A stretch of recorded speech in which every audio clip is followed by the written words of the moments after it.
বলছে না, আমি তোমার সাথে থাকবো। অভয় দিলেন তিনি, শেখ অভয় দিলেন। তারপরে বেঁচে থাকলে তোমার সাথে বেঁচে থাকবো, ধ্বংস হয়ে গেলে তোমার সাথে ধ্বংস হয়ে যাবো, রক্তের বদলে আমি রক্ত দেবো, তোমাকে ছেড়ে আমি যাব না, তুমি ইসলামিক রাষ্ট্র কায়েম করো। সেই দেশ এখন সৌদি আরব, তার নামেই সৌদি আরব, মোহাম্মদ বিন সৌদের নামে। যে শাসক মোহাম্মদ বিন আব্দুল ওয়াহাব শেখের সাথে বায়াত করেছিলেন, সেই দেশ তো। তারপরে কত যুদ্ধ হয়েছে কবর পূজারীদের সাথে, তুর্কিদের সাথে, কত সেনাবাহিনী সেখানে প্রস্তুত করতে হয়েছে। তারপরে না এখন সৌদি আরব। এমন ভাবে আমার এক ভাই ওয়াজ করে মদিনার থেকে, নাকি ওই সৌদি আরব থেকে মনে হয় যেন সৌদি আরব এরকমই ছিল। সেখানে চুরি, সেখানে ডাকাতি, সেখানে অন ইসলামিক সবকিছু, সেখানে কবর পূজা সবই ছিল। বহু সংগ্রাম করে, বহু তলোয়ার চালিয়ে, বহু রক্তক্ষয়ী আন্দোলনের পরে তারপরেই সৌদি আরব প্রতিষ্ঠিত হয়েছে। সালাফি ভাই আমার জিলাফি, তুমি ইতিহাস জানো? হঠাৎ করেই উদয় হয়েছে। আমার এখানে যেরকম ইতিহাসের মাজার থেকে শুরু করে 52 সাল থেকে, ওখানেও আমার বন্ধুরা ইতিহাস শুরু করেন হাঁটুর থেকে।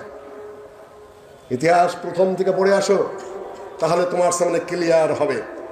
এই যে মাঝখানে শায়েখের সাথে সন্ধি হলো, এই বিশাল সৌদি রাষ্ট্র ইমাম মুহাম্মদ বিন আব্দুল ওয়াহাবের সেই সংগ্রামের ফল, যার সাথে শাসক যুক্ত হয়েছিলেন। শাসক যুক্ত না হলে কবর ভাঙতে পারতেন না। কবর ভাঙতে গেলে শাসক যুক্ত হতে হবে, ইসলামিক পাওয়ার হাতে থাকতে হবে। কুল জাআল হক ওয়া যাকাল বাতিল ইন্নাল বাতিলা কানা যাহুকা। খুব কঠিন ওয়াজ করিতাম না, কুল জাআল হক ওয়া যাকাল বাতিল। আপনারাও ছেড়ে দিয়েছেন, আমারও মাঝে মধ্যে ক্রুদ্ধ বক্তব্য আপনারা ছেড়ে দিয়েছেন। কিছু ভাঙতে পেরেছি আমরা? ভাঙলেন কে? কত হিজরিতে ভাঙলেন? যখন রাজনৈতিক পাওয়ার এসে গেল, পলিটিক্যাল পাওয়ার এসে গেছে, ক্ষমতা এসে গেছে, ওই সময়কার আয়াত এটা, কুল জাআল হক ওয়া যাকাল বাতিল ইন্নাল বাতিলা কানা যাহুকা। আমার হাতে কোনো ক্ষমতা নাই, আমার হাতে কোনো পাওয়ার নাই, আমার হাতে রাষ্ট্রের কিছুই নাই, আমি সামিয়ানা ভাঙ্গে ওয়াজ করছি কুল জাআল হক ওয়া যাকাল বাতিল। কোরআন তেলাওয়াতের জন্য সওয়াব হবে ঠিকই, কিন্তু বক্তব্য তো হাওয়ায় উড়ে যাবে। কেন? আপনার ধারাবাহিক আন্দোলনে নাই, আপনার সিস্টেমে নাই। যার যার মতো আমরা নিজেকে প্রতিষ্ঠা করার জন্য গরম গরম বক্তৃতা করেই চলেছি। সম্মানিত উপস্থিতি, 3 নম্বর ধারা, সামনের কথা। এখন এইটা কয়েক মিনিট বলে আজকের জন্য আমি আমার বক্তব্য শেষ করতে যাব। এখন কি ঐতিহাসিক ধারা প্রক্রমে আমরা ব্রিটিশ যুগ গেছে আমাদের উপর দিয়ে, তারপর রাজনৈতিক আন্দোলনে গেছে। ব্রিটিশ কালের যে যুদ্ধ আহলে হাদিসের নেতৃত্বে ছিল, রাজনৈতিক আন্দোলন যেটা শুরু হলো 47 থেকে পরবর্তী আহলে হাদিসের নেতৃত্বে ছিল। 71 সালে আর একটা প্রেক্ষাপট, একটা রাষ্ট্র হলো, সেখানে সমাজতন্ত্র, ধর্মনিরপেক্ষতাবাদ ইত্যাদি ইত্যাদি চাপিয়ে দেওয়া হলো। যে জন্য মানুষ যুদ্ধ করে নাই, এই হারামের জন্য মানুষ যুদ্ধ করে নাই। ওই জাতীয়তাবাদকে ওটা মানুষ চেনে না, সমাজতন্ত্র নেতাও বোঝে না। যদি বলে নেতা ভাষণ দিচ্ছেন, সমাজতন্ত্র কি বলেন তো দেখি? ওর সাধ্য আছে বলবে? কিছুই না, খালি বকওয়াজ করে, খামাখা খুতবা পাঠ করে, খাড়ায় খাড়ায় 12 চাঁদের 13 খুতবা যেরকম হুজুররা পাঠ করে, মেম্বারে দাঁড়াইয়া ওই নেতা হুজুরে 12 চাঁদের 13 খুতবা পাঠ করে। সম্মানিত উপস্থিতি, তুমি সমাজতন্ত্রও বোঝো না, তুমি জাতীয়তাবাদও বোঝো না, গণতন্ত্রের ধারে কাছেও তুমি নাই, তুমি খালি খুতবা পাঠ করেই চলেছ। সম্মানিত উপস্থিতি, সেই যুগ গেল। এখন আরেকটা যুগ। বিএনপি আমলে বেশ কিছু সংশোধন আনা হয়েছিল, বিসমিল্লাহ সংযোগ হয়েছিল, এবং ইসলাম বিরোধী কোন আইন ওইভাবে না থাকলেও অল অ্যাকশনের পিছনে আমরা আল্লাহর বিষয়টাকে একেবারে সংবিধানে লিপিবদ্ধ করেছিলেন। বক্তৃতাই মাঠে করতে পারি, কিন্তু সংবিধানের একটা অংশ চেঞ্জ করা তো সোজা না। আমি বক্তৃতা করতেছি না এখানে, এখন যদি বলি আমি সংবিধানে একটা অক্ষর চেঞ্জ করবো, আমি পারবো? সেটা কোথায় যেতে হবে? পার্লামেন্টে যেতে হবে, সেইভাবে চেঞ্জ করতে হবে। বক্তৃতা ঘন্টার পর ঘন্টা করতে পারবো, মাঠঘাট কাঁপিয়ে দিতে পারবো, কিন্তু সংবিধানের একটা অক্ষর যদি আমি চেঞ্জ করতে যাই, সেখানে কি করতে হবে? আমাকে ওইখানে যেতে হবে। যাওয়ার পরে এখন আবার এই ছাত্র জনতার আর একটা আন্দোলনের মাধ্যমে একটা পট পরিবর্তন হয়েছে। এখন আহলে হাদিসের ভূমিকাটা কি করবেন? একটু আগেই বলেছি, জোয়ার যখন আসে, যখন আন্দোলন শুরু হয়, কেউ কাউকে রুখতে পারে না। ৭১ যুদ্ধে জুয়ানকে মানে যুবকদেরকে, ছাত্রদেরকে বাবা মা আটকাইতে পারছে? আটকাইতে পারে নাই, এখনো কেউ আটকাইতে পারে না। এখানে বিএনপি ছিল, আওয়ামী লীগ ছিল, ছাত্ররা তার সাথে জড়িত ছিল, সেটা পরে প্রমাণিত হয়েছে। সেখানে আমাদের মতো সালাফিদের ছেলেপেলেরাও মাঠেই ছিল একটা। এখন আমাদের কি করতে হবে? এখন আমাদের কাছে একটা সুযোগ এসেছে, একটা সময় এসেছে কথা বলার মতো। আপনি ইসলামের পক্ষে পূর্ণাঙ্গ কথা বলতে পারেন, ইসলামী রাষ্ট্রনীতির পক্ষে কথা বলতে পারেন, ইসলামী আইনের পক্ষে কথা বলতে পারেন, ইসলামী বিচারের পক্ষে আপনি কথা বলতে পারেন। আপনি রাস্তায় দাঁড়িয়ে দাবি জানাতে পারেন। এখানে কোনো এখন গোয়েন্দাও নাই, গোয়েন্দা আছে কিন্তু পুলিশ নাই, অ্যারেস্ট কখন হবেন তা নিয়ে অত চিন্তা নাই। কিন্তু কিছু কিছু হচ্ছে না তা না, আমরা ওই ধরনের অ্যারেস্ট পছন্দ করি না। সালাফি মঞ্চ থেকে বলছি, যার দোষ নেই তাকে অ্যারেস্ট করবেন না। সে একই কাজই যদি হয় তো পরিবর্তন হলো কি? সুনির্দিষ্ট কেস ছাড়া কেউ কাউকে অ্যারেস্ট করবেন না, ওটা বেআইনি, এটা অন্যায়। এই কাজ করবেন না। কোনো প্রিন্সিপালকে হটায় দেয় নিজের প্রিন্সিপাল বসাবেন না, কোনো ইমামকে হটিয়ে দে আরেক ইমাম বসাবেন না। এগুলো সবই জুলুম, এটা সবই অন্যায়। একজনের ছবি নামায় দেয়, আরেকজনের ছবি আবার সেখানে টানায় দেবেন, ওইটা না জায়েজ, আবার এইটা আবার জায়েজ হয়ে যাবে, দুটাই না জায়েজ। ওইটা আর করবেন না আপনারা, কেন আপনার মুসলিম, ছবি ওইভাবে টানানো হারাম। এটা মাথার মধ্যে রেখেই চলেন। ওই বক্তব্যগুলো লন্ডন থেকে যেটা আসে একটু ধীর স্থিরভাবে বোঝার চেষ্টা করেন যারা ওই দল করেন। সম্মানিত উপস্থিতি, এখন বক্তৃতা করতে পারছি, আমরা কথা বলতে পারছি, বই প্রকাশ করতে পারছি। এখন আপনি জোরালো ভাবে গোছালো কথাবার্তা বলুন, দেশ গঠনের কথাবার্তা বলুন, জাতিকে হেদায়েতের কথাবার্তা বলুন, বিচার বিভাগের সংশোধনের কথা বলুন, পুলিশ বিভাগের হেফাজতের কথা বলুন, সুন্দর লাইনের কথা বলুন। আপনি ছাত্রদেরকেও সঠিক পথে চলার জন্য নির্দেশ দিন। মোমবাতি জ্বালানো শুরু করে দিয়েছিল ছাত্ররা। কি করব বললে হয়তো আপনি খারাপ মনে করবেন। এখন আমার মেয়ে পর্দা করে, এতে কোনো সন্দেহ নাই। সেও এক ইউনিভার্সিটির সমন্বয়ক, পরে জানতে পারলাম পুলিশ করে আমার বাসাতে। আমি জানি না, শুনলাম যে আহতদের নিহতদের স্মরণে মোমবাতি প্রজ্বলিত হবে। আমি বললাম, তুই একটা আহলেজ ঘরের মেয়ে, তোর বিশ্ববিদ্যালয়ে মোমবাতি প্রজ্বলন হবে? এ তো ভারতীয় সংস্কৃতি, যাওয়াতে খ্রিস্টান সভ্যতা নাজিল করতেছিস, বন্ধ কর। কিসের মোমবাতি প্রজ্বলন খ্রিস্টানদের? পরে বন্ধ হয়েছে। আমার কথাই বন্ধ হয়েছে এমন কথা আমি বলছি না। তোমরা যে একটা সরায় আরেকটা নো নেভার। তবে প্রস্তুত হও, যেহেতু তোমাদের মধ্যে কিছু সাহস দেখা গেছে, কিছু সততা দেখা গেছে, কিছু পরিশ্রম দেখা গেছে, মাঠে মধ্যে কাজ করতে দেখা গেছে, কিছু রাজনীতি অর্থনীতি তোমরা বুঝো বলে মনে হয়েছে। সততার পথে থেকে যদি 10 বছর কাজ করতে পারো, তাহলে এই দেশের জন্য একটা আশা বয়ে নিয়ে আসবে ইনশাআল্লাহ। আশা বয়ে আনবে, কারণ তারা আমাদেরই ছেলে, তারা আমাদেরই মেয়ে, তারা আমাদেরই সন্তানাদি। তারা যদি আমাদের চেয়ে ভালো হয়, দেশের জন্য কাজ করে, তাহলে সেটা দেশের জন্য মঙ্গল এবং দেশের উন্নতির জন্য কাজ করবে। লাস্ট পয়েন্ট বলে আমি আমার বক্তব্য শেষ করে নিয়ে যাচ্ছি। ইসকন নাম শুনেছেন আপনারা? ইসকন কি? ইসকন কি? ইন্টারন্যাশনাল কৃষ্ণ ভাবনা। কৃষ্ণকে চিনেন? কৃষ্ণকে আজ থেকে প্রায় 3000 বছর আগে ভারতের কংস রাজার ঘরের পেটের মধ্যে একটা সন্তান এসেছিল। সেই সন্তানটা চালান করে দিল যশোদার ঘরে। সেইখান থেকে সেই বাচ্চাটা বের হলো। সে তার জীবনটা হলো জেনার, তার জীবনটা হলো বেনা ব্যবসারের। 1600 গোপী নিয়ে সে চলাফেরা করতো। তার নাম নিয়ে হলো কৃষ্ণ ভাবনা। গীতার যে অধ্যায়, মহাভারতের একটা অধ্যায়, সেটা গীতা।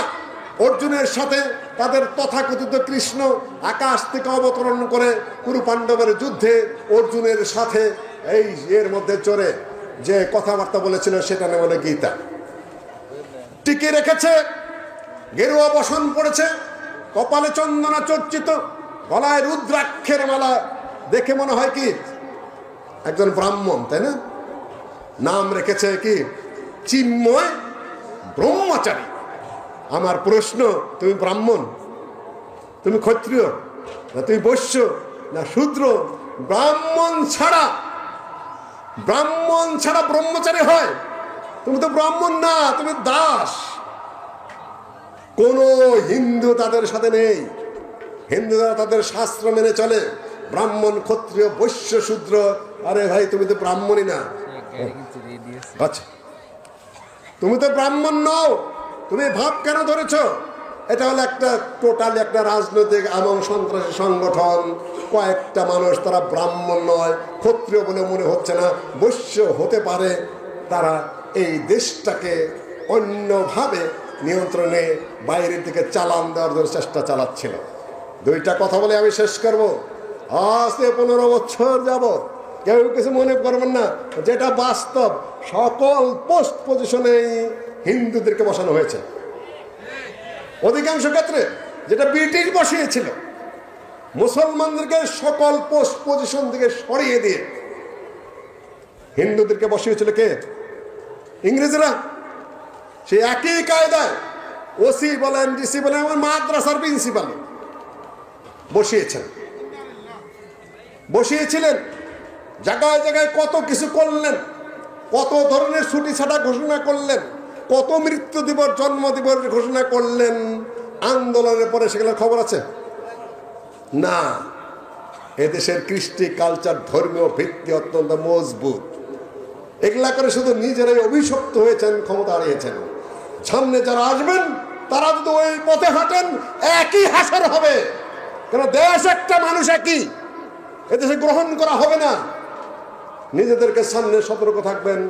একটা ভারতীয় প্রতিবেশী দেশ, ভারত বলা যাবে না, বলতে হবে কি প্রতিবেশী দেশ। কূটনৈতিক শব্দ।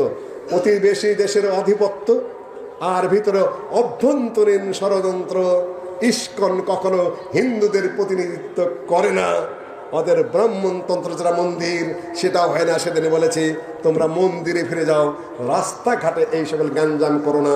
সংবিধান অনুযায়ী তোমাদের অধিকার আছে, এদেশে বেঁচে থাকার অধিকার আছে, সম্পদের অধিকার আছে, চাকরির অধিকার আছে, সকল অধিকার সংরক্ষিত রয়েছে। আবার আন্দোলন কিসের? যারা মাঠে নেমেছ তারা মন্দিরে চলে যাও, এবং হিন্দুদেরকেও ধোকা দিও না, মুসলিমদেরকেও ধোকা দিও না। বলে ভারতের সংবাদ মাধ্যম নিয়ে অনেক চিৎকার শুরু হয়েছে। এনে ভয় পাওয়ার কিচ্ছু নাই। ওখান থেকে যুদ্ধ করে আমরা স্বাধীন করেছি, এই দেশ স্বাধীন হয়েছে। ওখান থেকে কি করবো না? কিছুই করতে পারবো না। জাতি যদি ঐক্যবদ্ধ হয়। কয়েকজন সাংবাদিক, কয়েকজনই এখানেও যারা ধরা পড়লো, আমাদেরই ছাত্র, আইইউসির ছাত্র, আমি যেখানে বিশ্ববিদ্যালয়ের শিক্ষকতা করি, তাকে যারা মেরেছে তারা কারা? ওরা নেতৃত্বে আছে, কিন্তু অধিকাংশই খাতনা করা ব্রাহ্মণ। খাতনা করা ব্রাহ্মণ বুঝেন তো? ওদের সাথে উঠে বসে, কিন্তু মুসলমানের ঘরে জন্ম নিয়েছে। অধিকাংশ তারাই অ্যারেস্ট হয়েছে। খাতনা করে আর ব্রাহ্মণদের সাথে যেতে যায় না। আহলে হাদিস যারা, তাদের দৃষ্টি আমি বিশেষভাবে আকর্ষণ করে চলছে। সামনের কথা হলো আমাদের আকীদা, আমাদের আমল, সহিহ হাদিসের উপর কথাবার্তা ইত্যাদির মধ্যে আমরা অটল থাকবো। আর এই যে ভূখণ্ডটা আহলে হাদিসের বিশেষ নেতৃত্বে ইংরেজদের কাছ থেকে স্বাধীন হয়েছিল, সেই পথে আমরা আবার সম্মিলিতভাবে আন্দোলনটাকে এগিয়ে নিয়ে 10, 20, 50 বছর পরে কিভাবে পূর্ণাঙ্গ ইসলামিক স্টেট কায়েম করতে পারি, সেই ব্যাপারে আমাদের চিন্তা চেতনাটাকে একেবারে গতি পাওয়াতে হবে। ডক্টর আবদুল্লাহ ফারুক ভাই একটু দেখতে, কালকার ঘটনার একটু কথা বলেছি, সাক্ষী উনি, ওনাকে ফোন করে বলেছে আমার নাম কেটে আপনার নাম ঢুকিয়ে দিলাম। কথা সত্য কি মিথ্যা বলেন, না হলে আপনারা আবার বলবেন যে তুমি উল্টা সমালোচনা করলেন। সিস্টেম আসতে হবে। সামনের এইটুকু বলে আমার ভাইয়েরা যারা আমার বক্তব্য শুনে খুব নারাজ হয়েছে, আমি নারাজের জন্য বলি নেই, ডিসিপ্লিনের জন্য, গুছিয়ে আসার জন্য আমি আমার শক্ত কঠোর কয়েকটা কথা বলে গেলাম। আসসালামু আলাইকুম রহমতুল্লাহি ওয়া বারাকাতুহু। কাজে জিরো থেকে শুরু করারই প্রয়োজন রয়েছে মনে হচ্ছে। এতদিন বক্তৃতার পরে, এতদিন আলোচনার পরে, এতদিন চিৎকারের পরে এই দেশের প্রতি, এই জাতির প্রতি, এই মানুষগুলোর প্রতি আমাদের কতটুকু ভূমিকা প্রকাশ পেয়েছে। চুপ করে আছেন, বুঝে উঠতে পারেননি এখনো। সম্মানিত উপস্থিতি, এখনই আমার এক ছোট ভাই মাসুদুল বাসেত, বাংলাদেশ জমিয়ত আহলে হাদিসের অত্যন্ত একজন বড় নেতৃস্থানীয় আলেম ছিলেন, জিল্লুত বাসেত সাহেবের পুত্র। উনি বললেন যে আমরা আপনাকে ফলো করে যখন আহলে হাদিস ইতিহাস প্রসঙ্গে আপনি আলোচনা করেন, আজকে অতটা আলোচনা আমি যাব না, দু চারটা কথা বলেই আমি আমার বক্তব্য শেষ করার চেষ্টা করবো ইনশাআল্লাহ আজিজ। এই যে ভূখণ্ডটা, যে জায়গায় আপনি বসে আছেন, ধানীখোলায় সেদিন উল্লেখ করেছিলাম যে আমরা এই দেশের ইতিহাসের মাজা থেকে শুরু করছি, না হলে হাঁটু থেকে।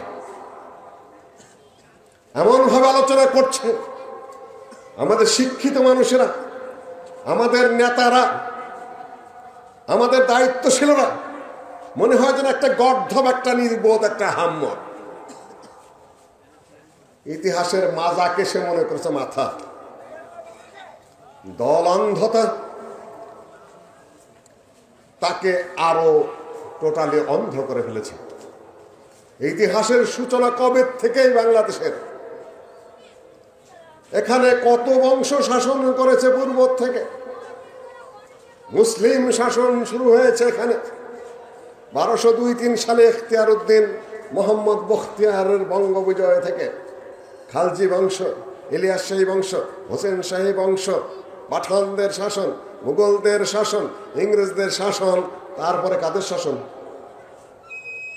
তারপরে কাদের শাসন? আপনি 52 সাল থেকে শুরু করে দেন, আপনি 71 সাল থেকে শুরু করে দেন, আপনি অনুনগর কোন গণ অভ্যুত্থানের সারের বিরুদ্ধে হয়েছে ওইটার থেকে শুরু করেন। এই ভূখণ্ড কি কারো মায়ের পেট থেকে বের হয়েছে নাকি? ফালতু কথা বন্ধ করুন। এটি এই মাটি আল্লাহর দেওয়া। এখানে বহু শাসক শাসন করেছে, ইতিহাসের বহু প্রক্রমার উপর দিয়ে গেছে, বহু এসেছে রাজনীতি, বহুত রাজনীতি গেছে, বহুত শাসক এসেছে, বহুত শাসক গেছে, কিন্তু যায়নি একজনের শাসন। তিনি কে? আল্লাহর শাসন যায় না। আল্লাহকে কেউ বিতাড়িত করতে পারে না। আল্লাহর আরশের ধস নামানো যায় না। তাবারাকাল্লাযী বিয়াদিহিল মুলক ওয়া হুয়া আলা কুল্লি শাইইন কাদির الذي خلق الموت والحياة ليبلوكم أيكم أحسن عملا وهو العزيز الغفور قل اللهم مالك الملك تؤتي الملك من تشاء وتنزع الملك ممن تشاء وتعز من تشاء وتذل من تشاء بيدك الخير وهو على كل شيء قدير তিনি সকল কিছুর উপরে ক্ষমতাবান। সম্মানিত উপস্থিতি, বেশি দূরে যাব না। এই যে ভূখণ্ডটা কত মাইল কে বলতে পারবেন? ভূগোলের কেউ নাই এখানে, ইতিহাস কেউ পড়ে আসেন নাই, কেন সালাফিয়ত নষ্ট হবে। ভূগোল বললে সালাফি থাকবেন না, ইতিহাস বললে সালাফি থাকবেন না, রাজনৈতিক কথা বলে আপনি সালাফি না, অর্থনৈতিক কথা বলে আপনি সালাফি না, আপনাকে জিলাপি হয়ে বসে আছেন। বহুত আগেই বলেছি। এই বলে আমার তুমি ডেকো না মুজাফফর, কেন এক সময় তোমরা যে কয় প্রকারের কথা বলো, পাবলিক কোনো গতিবিধি খুঁজে পায় না। তোমরা ঘুম পাড়ানি মাসি মাসি গান গাও, হায়েজ নেফাজের ওয়াজ করো তুমি চিৎকার করে করে। কোন জায়গায় চিৎকার দিতে হবে সে হদমতো তোমাদের নাই। মুজাফফরের নামদার বলছি, মুজাফফরকে বলছি না। কাউকে তো সামনে নিয়ে কথা বলতে হয়, তাই না? কাজেই তোমরা বক্তৃতা করতে থাকো, সকালে একটা কবা, দুপুর একটা কবা, বিকালে আরেকটা কবা, তার উল্টাটা মারবা। পাবলিক তো কোনো কিছু বুঝে যেতে পারতেছে না। সম্মানিত উপস্থিতি, ধারাবাহিকতার প্রয়োজন আছে। আমি বলতে চাচ্ছি আপনাদের সামনে, এই যে ভূখণ্ডটা, এতগুলা মানুষ, এতগুলা ছাত্র, এতগুলা শিক্ষক, এই ভূখণ্ডের সীমানাটা বলতে পারতেছে না, কোথাও থেকে আওয়াজ আসতেছে না। সম্মানিত উপস্থিতি, যে ভূখণ্ডটুকু, এই ভূখণ্ডটুকু কার কাছ থেকে ছিনিয়ে আনতে হয়েছে বলেন? তাও জবাব নাই, তারপরেও জবাব নাই। ব্রিটিশ কত বছর শাসন করেছে এই দেশ? প্রায় 250 বছর, প্রায় 200 বছর, কম বেশি 190 বছর। এটা সব ব্রিটিশের দখলে ছিল। হিন্দুরা আর ব্রিটিশ দুই দল মিলে এই দেশটা দখলে নিয়ে রেখেছিল। মুসলিম শাসনের অবসানের পরে তাদের হাত থেকে এই দেশটাকে ছুটিয়ে আনতে সেখানে ফারাইজি আন্দোলন গেছে, সেখানে তিতুমিরের বাঁশের কেলের আন্দোলন গেছে, সেখানে আহলে হাদিসের নামে ওয়াহাবি আন্দোলনে গেছে। এই বাংলা থেকে নিয়ে আফগানিস্তান পর্যন্ত গোটা ভূখণ্ডের মধ্যে তথাকথিত ওয়াহাবি আন্দোলন, যেটা আহলে হাদিস আন্দোলন, তাদের পদচারণে গেছে। শত শত শাহাদাত বরণ করেছেন, শত শত মানুষকে জেলে দেওয়া হয়েছে, শত শত মানুষের সম্পদ বাজেয়াপ্ত করা হয়েছে, শত শত মানুষকে গৃহহারা করা হয়েছে, শত শত মানুষকে আন্দামান দ্বীপপুঞ্জে পাঠানো হয়েছে। কিছু কিছু বংশধর এখন আন্দামানে রয়ে গেছে। বাঙালিদের সেই যোদ্ধাদের পূর্বপুরুষদের কিছু কিছু বংশ এখনো আফগানিস্তানে রয়েই গেছে। আপনি ইতিহাস কোথার থেকে শুরু করেন? কোন ভূখণ্ডে দাঁড়িয়ে ইতিহাস আপনি কোথার থেকে শুরু করেন? বেয়াকুব কোথাকার, বেয়াদব কোথাকার, কোথার থেকে পেলেন এই ভূখণ্ড? সম্মানিত উপস্থিতি, আহলে হাদিসরাও কথা বলতে জানে না। নিজেরা যদি নিজেদের কথা না বলো, অন্যরা তোমাদেরকে বলে দেবে না। সেদিন পিনাকি ভট্টাচার্য বলছে সেই ফ্রান্স থেকে যে সর্বপ্রথম এই দেশে পুলিশি নির্যাতন যেটা, সেটা আহলে হাদিসের উপর হয়েছে, তথাকথিত ওহাবিদের উপর হয়েছে। একটা বইয়ের রেফারেন্স নাম বলেছে ডক্টর মুইন খানের লেখা, সেটা আমার ভাগনা ডক্টর মনসুর, তাকে বললাম যে বইটা তুমি সংগ্রহ করে দাও, ও আমাকে সংগ্রহ করে দিয়েছে। পুলিশি নির্যাতন কি নতুন শুরু হয়েছে নাকি দেশে?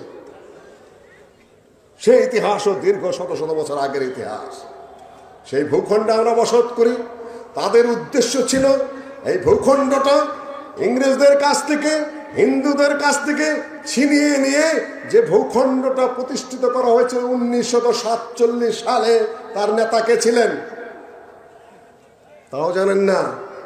তারা সবাই আহলে হাদিস, মাওলানা আকরম খাঁ, আল্লামা আব্দুল্লাহ আল বাকি, কাফি আহলে হাদিস নেতারাই ছিলেন।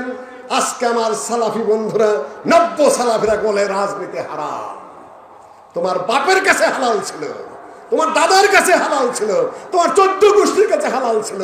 তুমি কোন গোরাদেবের কসু বিদ্যা শিখে আসছো? তুমি খালি হারাম হারাম ফতোয়া দিয়ে যাচ্ছ।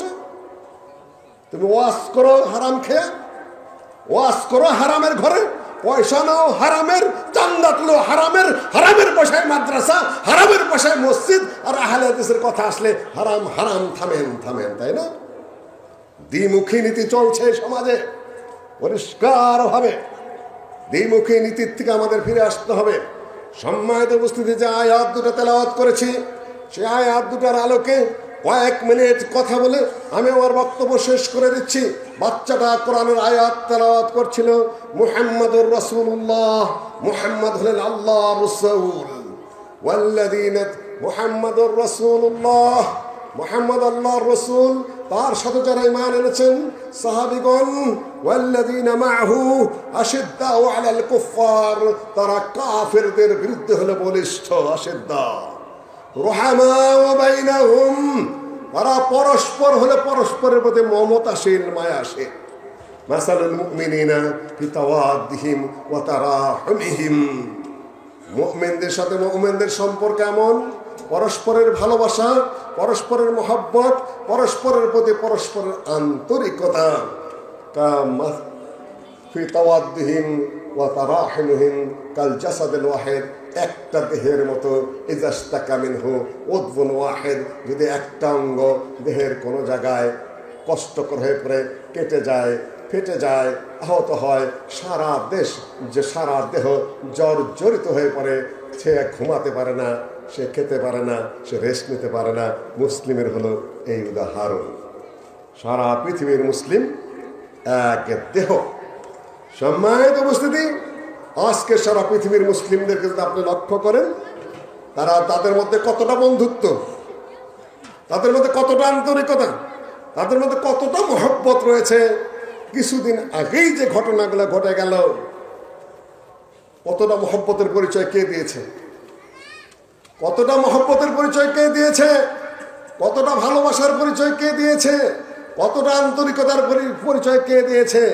এই দেশের রাজনৈতিক দলগুলো শাসন করে, তাদের নীতি, তাদের নৈতিকতা, তাদের আদব, তাদের আখলাক, তাদের ওঠা বসা, তাদের কথাবার্তা, তাদের চিন্তা চেতনা, পারস্পরিক যে আচরণ, একজন আরেকজনের জানা যায় পর্যন্ত যায় না।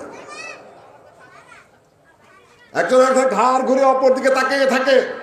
ইসলাম শিখেছে আপনি সালাম করবেন, ইসলাম শিখেছে আপনি সালামের জবাব দিবেন। ইসলাম বলেছে কয়েকটা জিনিস আপনার জন্য ফরজ, যদি দেখা হয় সালাম করবেন, সালাম দিলে জবাব দিবেন, দাওয়াত দিলে দাওয়াত গ্রহণ করবেন, আর যদি হাঁচি দেয় আলহামদুলিল্লাহ বলে ইয়ারহামুকাল্লাহ বলেন, ইত্যাদি ইত্যাদি। যে আপনার উপরে ওয়াজিব, আপনার এই গান্ধা রাজনীতি করা ওয়াজিব না মুসলিমদের প্রতি মুসলিমদের যে হক, যে নির্দেশ আল্লাহ নবী দিয়েছেন সেইটা ফরজ? কোনটা? জবাব নেই, বোঝেন না কিছু, তাই না? কোনটা জরুরি? আল্লাহ নবী আপনাকে কি শিখালো, আর আপনার এই পচা রাজনীতি আপনাকে কি শিখিয়েছে? সংশোধনের প্রয়োজন। সম্মানিত উপস্থিতি, মুহাম্মদুর রাসূলুল্লাহ والذين معه أشداء على الكفار رحماء بينهم تراهم ركعا سجدا يبتغون فضلا من الله ورضوانا سيماهم في وجوههم من أثر السجود। সিজদার কারণে তাদের কপালে দাগ থাকে, এটাই পূর্ণতা। الذين مكناهم في الأرض أقاموا الصلاة وآتوا الزكاة وأمروا بالمعروف ونهوا عن المنكر ولله عاقبة الأمور। তোমাদের মধ্যে যাদেরকে আল্লাহর পক্ষ থেকে ক্ষমতা দেওয়া হয় তাদের প্রধান কাজ কি? রাষ্ট্রে ক্ষমতা যারা যাবে মুসলিম ভূখণ্ডে, তাদের প্রধান কাজ কি? আকামুস সালাহ। প্রথম কাজ হলো সালাত বাধ্যতামূলক করে সেটা কায়েম করা। আকামুস সালাহ, আসসালাহ আসসালাহ। 7 বছর 10 বছর থেকে নিয়ে মৃত্যুর আগ পর্যন্ত কোন ব্যক্তি কোন মুসলিম কান্ট্রিতে ব্যান নামাজি থাকতে পারবে না। এই জন্য এই ভূখণ্ড স্বাধীন করা হয়েছিল ইংরেজদের কাছ থেকে। এই জন্য হিন্দুদের কাছে ছুটানো হয়েছিল। তখনকার নেতৃবৃন্দ অধিকাংশ এই ধরনের ছিলেন যে এই রাষ্ট্র ইসলামিক হবে, এখানে ইসলামিক শাসন ব্যবস্থা কায়েম হবে, কোরআন এবং সুন্নাহ অনুযায়ী রাষ্ট্রটা চলবে, না হলে ভারতের সাথে মিশে চলতে সমস্যা কি ছিল? আমাদের কি সমস্যা ছিল? ভারতে মুসলমান আছে না, ওরা নামাজ তো পড়েই, অত রোজা রাখেই, ওরা তো হজ করেই, ওরা নিজেরা যাকাত দেয়। তা আমার এই স্বাধীন ভূখণ্ডের দরকারটা কি? স্বাধীন ভূখণ্ডের দরকার এইটা যে নিজের ভূখণ্ডে নিজে আমি কায়েম করতে পারবো। কোরআন এবং হাদিস কেউ আমাকে বাধা দেওয়ার নেই। সম্মানিত উপস্থিতি, খুব জোরে জোরে বক্তৃতা করি আমরা, খুব জোরে জোরে ওয়াজ করি। নবী মুহাম্মদ সাল্লাল্লাহু আলাইহি সাল্লাম কাবার ঘর থেকে মূর্তি কখন ভাঙতে পেরেছেন? কে বলতে পারবেন? কত হিজরি? 8ম হিজরিতে মূর্তি ভেঙেছেন। আজকাল যারা যে মাজার ভাঙ্গা শুরু হয়েছে, তাই না? কিছু কিছু মাজার ভাঙ্গা যাচ্ছে, আমি শাসন করে দিচ্ছি, সরকার কিন্তু অ্যাকশনে যাবে। আন্তর্জাতিক জগৎ বাধ্য করলেও করবে, বর্তমান সরকারের বাধ্য হলেও করবে। সরকার কিন্তু অ্যাকশনে যেতে বাধ্য হবে, কেননা মাজার এটা অন্য সম্পত্তি। শিরক যদি হয়েও থাকে, শিরক আছে, তার বিরুদ্ধে বক্তৃতা তো আমাদের করতেই হয় এবং চলবে ইনশাআল্লাহ। কিন্তু কেউ কি আহলে হাদিসের কেউ কি মাজার ভাঙতে গেছেন? যাবেন না। এই মুহূর্তে আমি নিষেধ করে দিচ্ছি আপনাদেরকে, একেবারে পুরোপুরি নিষেধ করে দিচ্ছি। মাজার পূজা হারাম, মাজার পূজা হারাম। আল্লাহ নবী মাজার ভাঙতে বলেছেন, আল্লাহ নবী এই সকল পূজার কবর ভাঙতে বলেছেন। আলী রাদিয়াল্লাহু তাআলা আনহু বলেন, আনিল আবি হাজ্জাজ আল আসাদি রাদিয়াল্লাহু তাআলা আনহু قال আলা আবআসুকা আলা মা বা'সানি আলাইহি রাসূলুল্লাহ সাল্লাল্লাহু আলাইহি সাল্লাম আল্লা তাদা কবরান মুশরিফান ইল্লা সাওয়াইতা ওয়ালা তিনসারান ইল্লা তামিস্তা। আলী রাদিয়াল্লাহু তাআলা আনহুকে আল্লাহ নবী নির্দেশ দিয়েছিলেন, যত মাজার কেন, খালি পূজা কেন, উঁচা কবর থাকলেই ভেঙে দেবে। এটা কার নির্দেশ? উঁচা কবর থাকলেই সেটা ভেঙে দিতে হবে। কার নির্দেশ? কিন্তু আপনি কখন ভাঙতে পারবেন? কখন ভাঙতে পারবেন? রাষ্ট্র হলো একদিকে, মাজারের মালিকরা অন্যদিকে, আর আপনি হলেন অন্যদিকে। আপনি এখন মাজার ভাঙতে পারবেন? মূর্তিগুলা যে বাংলাদেশের ভাঙ্গা হলো, সেদিন আমার উপরে কিছু রাগ করেছে কেউ কেউ, আমি ভেঙেছি? মুসলিউদ্দিন, ডক্টর মুজাফর না, শেখ আব্দুর রাজ্জাক না, তার ছেলে আব্দুল্লাহ বিন আব্দুর রাজ্জাক না, ডক্টর গালেব না। ভাঙলো কারা? ভাঙছে কে? ছাত্র জনতা ভেঙেছে। কোথায় সাহস পেল? কোথায় শক্তি পেল? তারা ঐক্যবদ্ধ হয়েছিল, তারা পাওয়ার সংগ্রহ করেছিল। জনগণকে এমন ভাবে তারা ব্যবহার করতে পেরেছে যে তারা ভেঙে খান খান করে দিয়েছে। আর রাষ্ট্রীয় শক্তি ছাড়া, রাষ্ট্রীয় পাওয়ার ছাড়া যত কিয়ামত পর্যন্ত বক্তৃতা করেন, একটাও ভাঙতে পারবেন না। ভাঙলে আপনি আইনের কাছে মরে যাবেন। যেটা ভাঙবেন ঘাড়ে ধরে আপনাকে সেটা বানিয়ে দিতে হবে। নবী সাল্লাল্লাহু আলাইহি সাল্লাম ৬ষ্ঠ হিজরিতে কাবার ঘরে মূর্তি ছিল সেই অবস্থায় তওয়াফ করেছেন, না মূর্তি ছাড়া অবস্থায় তওয়াফ করেছেন? কে বলতে পারবেন? কাবার ঘরে মূর্তি ছিল কি ছিল না যখন আল্লাহ নবী কাবার ঘর তওয়াফ করেছেন? বলতে পারতেছেন না? কাবার ঘর যখন তওয়াফ করলেন তিনি মদিনার থেকে গিয়ে, কাবার ঘরে মূর্তি ছিল কি ছিল না? জায়েজ হলো কি না জায়েজ হলো? আল্লাহর নবীকে জায়েজ না জায়েজ কে ঠিকাবে? ফতোয়া কে দিবে? আমাদের ফতোয়া নিয়ে আল্লাহর নবী কাজ করবেন, তাই না? ভালো করে বোঝার চেষ্টা করো হুজুর ভাইয়েরা। মূর্তি রয়ে গেছে, আল্লাহ নবী তওয়াফ করছেন, আল্লাহ নবী শিরক করলেন না তাওহীদের উপর আছেন? কোন নবী কোনদিন শিরক করেছেন না? শিরক নস্যাৎ করানোর তিনি এসেছেন, কিন্তু কাবার ঘরের তওয়াফ করছেন আল্লাহর নবী। মূর্তিগুলো অবশিষ্ট রয়েছে। আমাদের দেশের মতো জিলাপি মার্কা মুক্তি হলো, সাথে শিরক শিরক বলে চিৎকার মারতো, তাই না? নবীও শিরক করেছেন। নাউজুবিল্লাহ। কত খেসারি ফুসুরি আছে, মিথ্যা কথার কোনো জুড়ি নাই। আন্দোলন একটা ধারাবাহিকতা, কার্যক্রমে নীতি পদ্ধতি। নবী সাল্লাল্লাহু আলাইহি ওয়াসাল্লামের সিরাত, কখন কোন কাজ করেছেন সেটার মধ্যে আপনার শিক্ষণীয় বিষয় রয়েছে। আপনার বোধ শক্তিকে অনেক চাঙ্গা করতে হবে। আপনার হাতে নাই কোনো ক্ষমতা। আমি খাই অন্যের চান্দা, ওয়াজ করে আরেকজনের মাহফিলে, আমি করে একজনের পয়সা দেয় বিল্ডিং, আর আমি যা মূর্তি ভাঙবার জন্য, তাই না? আমার ওই সাধ্য আছে, আমার ওই সামর্থ্য আছে, আমার চলতে হয় অন্যের দাওয়াত খায়া, আর আমি ওইখানে যাবো, তাই না? তোমার অস্তিত্ব থাকবে। নবী মুহাম্মদ সাল্লাল্লাহু আলাইহি সাল্লাম সাহাবীদেরকে গঠন করেছেন মুহাম্মাদুর রাসূলুল্লাহ ওয়াল্লাযিনা মাহু। নবী সাল্লাল্লাহু আলাইহি সাল্লামের সঙ্গী সাথী যারা আল্লাহর নবীর আদর্শে, আল্লাহর নবীর চিন্তা চেতনায়, আল্লাহর নবীর সংস্পর্শে, আল্লাহর নবীর শিক্ষায় দীক্ষায় এমন মহাপুরুষ হয়ে উঠেছেন যাদের ব্যাপারে এই কোরআনের আয়াত একটি পরে আয়াতের মধ্যে রয়েছে কাযারইন আখরাজা শাতাহু ফাআযারাহু ফাস্তাগলাযা ফাস্তাওয়া আলা সুকি। এই আন্দোলন, ইসলামিক আন্দোলন, নবী মুহাম্মদ সাল্লাল্লাহু আলাইহি সাল্লামের সংগ্রাম হলো একটা ধানের শীষের মতো। কাযারইন আখরাজা শাতাহু ফাআযারাহু, সেটা শক্তিশালী হলো। ফাস্তাগলাযা, আরো মোটা তাজা হলো। ফাস্তাওয়া আলা সুকি, তার মাজার উপরে শক্তভাবে দাঁড়িয়ে গেল। নবী সাল্লাল্লাহু আলাইহি সাল্লামের মাক্কি জীবনী আর মাদানী জীবনের আন্দোলনের ধারাবাহিকতার উদাহরণ আল্লাহ এই আয়াতের মধ্যে দিয়েছেন, যেটা এই বাচ্চাটা তেলাওয়াত করে গেল। বুঝেছেন কিছু আপনারা? ফাস্তাওয়া ফাস্তাগলাযা আলা সুকি লিউজিবাল কুফফার নাবাতুহু, যেটা দেখলে কাফেরদের হিংসা হয়, যেটা দেখলে কাফেরদের বিদ্বেষ হয়, যেটা দেখে কাফেররা মনে করে যে আমাদের বিরুদ্ধে এরা আবার কারা দাঁড়িয়ে যাচ্ছে। সাহাবীগণের চরিত্রে গড়ে ওঠা সবচেয়ে বড় বিষয়, সেই আবেদনের, সেই চিন্তায়, সেই চেতনায় নিজেদেরকে গড়ে তোলা অত সহজ ব্যাপার নয়। শ্রোতা হওয়া অনেক সহজ, একটা স্লোগান দেওয়া অনেক সহজ, কিছু কিছু বিল্ডিং বানানো অনেক সহজ, কিন্তু একটা মানুষকে মানুষ হয়ে ওঠা এত সহজ নয়। বক্তৃতার মধ্যে আমি বলে থাকি ৩১৩ জন একেবারে সাধারণ মানুষ একেবারে কাফেরদেরকে ধ্বংস করে দিল। এই ৩১৩ জনকে যেই সেই মানুষ, ৩১৩ জনকে সোজা মানুষ, এই ৩১৩ জনকে দুর্বল মানুষ, এই ৩১৩ জনকে একটা নর্মাল মানুষ নাকি? আল্লাহ নবীর সাথে উঠতে বসতে, আল্লাহ নবীর কথা শুনতে শুনতে, নির্যাতন সহ্য করতে করতে, জুলুম সহ্য করতে করতে, দেশান্তরিত হতে হতে, অনাহারে অর্ধাহারে থাকতে থাকতে, মাঠে ময়দানে লড়তে লড়তে তারা এমন মহাপুরুষ হয়ে গেছেন যে ৩১৩ জন কেন ৩ লক্ষ তাদের সামনে কিছুই না। এক একটা মানুষকে মানুষ হয়ে গড়ে ওঠা অত সহজ নয়।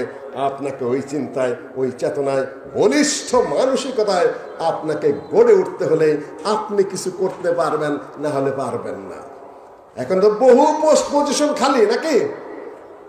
আগের সরকার চলে গেছে, এখন তো বহুত পোস্ট পজিশন খালি নাকি? কিছুই বুঝতেছেন আমার কথা? খালি।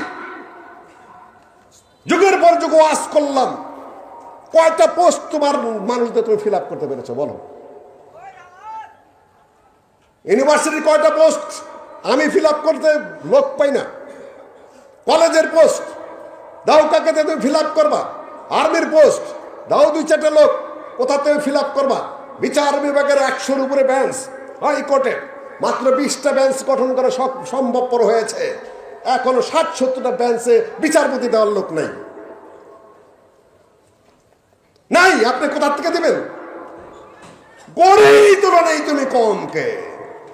খালি কয়েকটা মুন্সি তৈরি করেছ, তাদেরকে শিখেছে রাজনীতি করা যাবে না, তাদেরকে শিখেছে মাঠে যাওয়া যাবে না, তাদেরকে তোমরা শিখাইছ নানান কিছু শিখেছ, ভালো করেছো, না খারাপ না, কিন্তু যেটুকুই শিখাও নাই ওইটুকুই যে জাতির প্রয়োজন।